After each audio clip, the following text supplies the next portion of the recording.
बिस्मिल्लाहिर्रहमानिर्रहीम। Section A में से क्वेश्चन नंबर 4 की ये वीडियो जिसमें आपको बताएंगे कि हेडफोन की सेटिंग किस तरह की जाती है। तो चलते हैं स्टार्ट बार की तरफ। सेटिंग में आएंगे। सेटिंग में आने के बाद हमें सिस्टम पे क्लिक करना है, देन साउंड और साउंड कंट्रोल पैनल पे क्लिक करने के बाद हमें हेडफोन की सेटिंग, जैसा कि मैंने आपको अर्ज़ किया कि यहाँ पे एक स्पीकर और एक हेडफोन शो हो रहे होंगे, तो आपको स्पीकर को डिसेबल कर देना है, हेडफोन को अनेबल ही रखना है।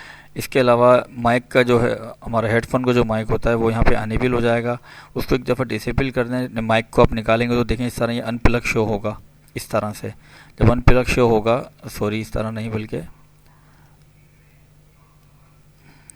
इस तरह से अनप्लग शो होगा, तो इट मीन्स कि वो आपका जो जब आप निकालेंगे तो वो अनप्लग शो हो जाएगा, रेड कलर का शो हो जाएगा। तो इट मीन्स कि आपका माइक इसमें बिल्ट इन लगा हुआ नहीं है, प्लग इन नहीं है।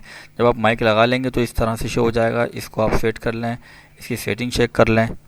लिसन में जाके इसका ये माइक का वॉल्यूम है, इसको लिसन पे क्लिक करेंगे तो आपके पास आपकी ही आवाज़ आएगी, क्योंकि इस बात की दलील है कि आपका माइक बिल्कुल सही काम कर रहा है। इसी तरह अगर कोई साउंड इफेक्ट आपके पास, इसको डिसेबल कर दें और कम्युनिकेशन में जाके म्यूट ऑल अदर साउंड कर दें, ये आपकी हेडफोन की सेटिंग हो जाएगी। जज़ाकल्लाहु खैर। अस्सलामु अलैकुम व रहमतुल्लाह।